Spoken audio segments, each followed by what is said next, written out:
Well, with Donald Trump officially back in the White House, of course, the eyes and ears of Canadians have been turning back to the threat of tariffs since just days after Trump was elected. And this is something that our Ottawa correspondent, Glen McGregor, has been following. Glenn, I feel like we have not spoken all day long today, but you've been watching Trump's speech closely here. Some politicians here in Canada have done the same as well, and we are getting reaction pouring in already.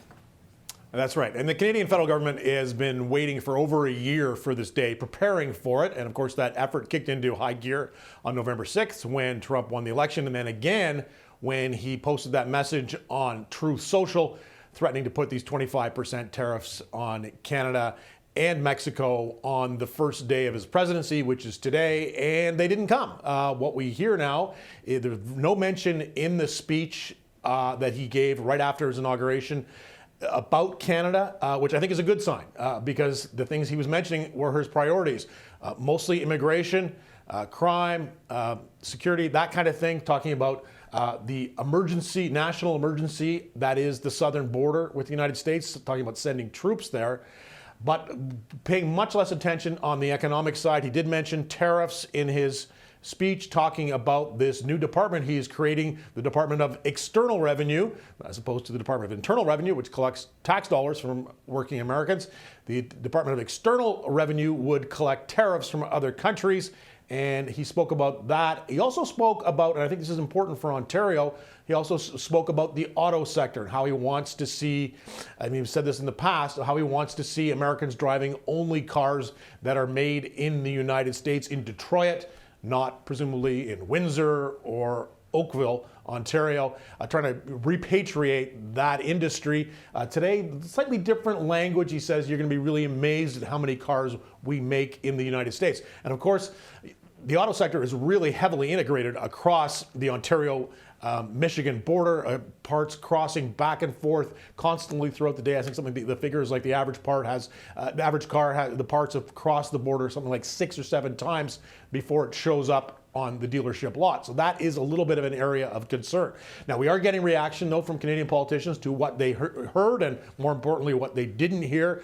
Danielle Smith, the Premier of Alberta, posted a message on Elon Musk's social media site X, saying she was pleased that the U.S. is not proceeding today with these tariffs, only that it's going to study them in future, look at the balance of trade, look at our trade agreements, including the USMCA, the new version of NAFTA that was negotiated during Trump's first term. But there seems to be a lot of relief, a lot of happiness. Now, this morning, before any of this began, we did hear from Doug Ford, the Ontario Premier. He was talking about removing American products from LCBO stores, just taking them right off the shelves as a possible way of retaliating should Trump proceed with these tariffs.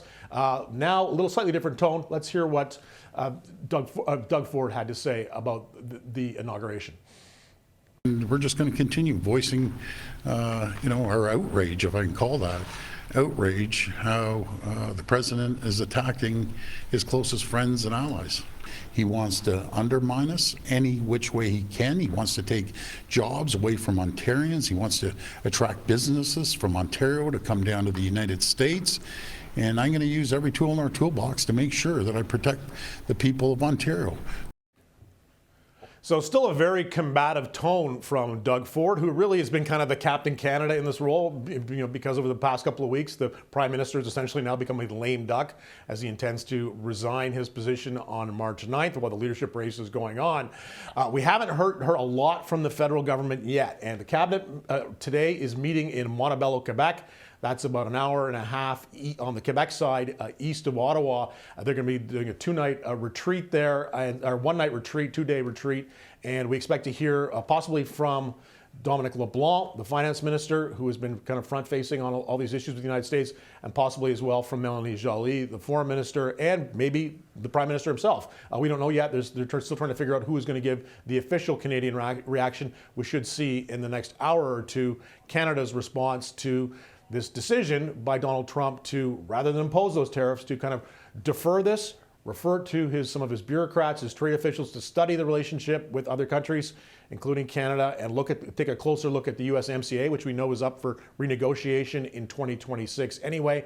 But I think generally, Canadian officials have to be pretty pleased with what they heard in that speech and what they read in the Wall Street Journal. The story saying that those tariffs have been, at the very least, delayed to a later date after this, what will be a bureaucratic process of officials looking at the trade relationships, assessing the balance of trade, and seeing if they need any tweak. But I think generally this is being perceived as a very good day for the Canadian side.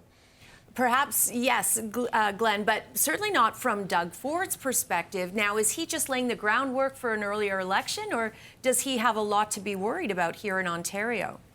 Well, as I said, those comments that Trump made in his inauguration speech about the auto sector, I think, are going to be particularly worrisome. Now, this is going to be the relationship between Canada and the U.S.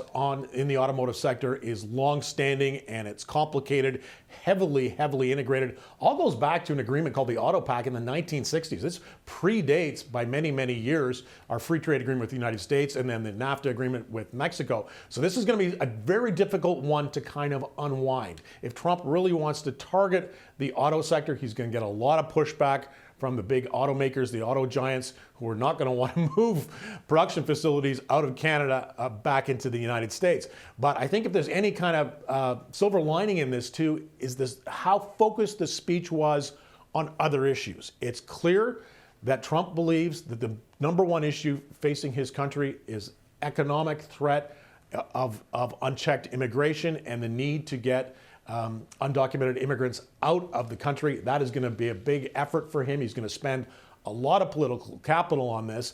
And if you sort of read between the lines, it seems like Trump may have kind of heeded a lot of advice he was getting, not just from Canadian officials. We had lots of premiers and other officials going on American television to make the case for freer trade with Canada. It looks like he is very aware of the potential impact on American consumers were he to go ahead with those tariffs. We know prices would go up right across the board in the United States on anything that gets imported from Canada. And contrary to what Donald Trump may imply or suggest, it's American consumers who are going to pay those costs. So it looks like he's kind of heard some of those arguments about the effects on this. He mentioned the cost of living inflation repeatedly throughout that speech. That's obviously a top of mind concern for him, as well as immigration. So possibly, maybe Canada has kind of dodged a bullet, at least for now. We'll see what this process is going to be. We haven't seen the actual text of the executive order sort of launching and referring trade issues to these government agencies, what exactly they're going to be setting out to do, and what kind of criteria are they going to use when they assess the fairness of the United States' relationships with other countries. China is obviously the big one for them to deal with, but we are, of course, a very important player in this because we are still remain the United States' biggest foreign trading partner. So we'll see over the next couple of weeks exactly what he's going to do. Was this a way of killing this idea of tariffs by referring it to bureaucrats and letting it kind of die at the sort of the report stage, having them study this? I mean, we know this is a common technique that politicians often use when they're confronted with a problem. They say, okay, we're going to get people to study this. We're going to look at this. The Liberal government in particular has done this repeatedly over the past 9 years. The fact that the Americans are doing it suggests that it's like not a super high priority for them right now. The Trump administration is going to take some time and really analyze what the effects will be. This is going to give Canadian officials more time. We know the premiers are heading down there in February. I think it's February 11th, the date they're supposed to do this circuit in Washington. That's all going to help. I think you're going to see the Canadian government, although they're really pleased that they kind of dodged a bullet at least today, you're going to see them continuing to put pressure on the U.S. administration to back off this idea because it's just going to be too expensive for American consumers. And that's a point that really connects with Donald Trump. Definitely, Glenn. And of course, I mean, Donald Trump got Canada's attention. Thank you, Glenn, as always, from Ottawa for your analysis. That is our Glen McGregor.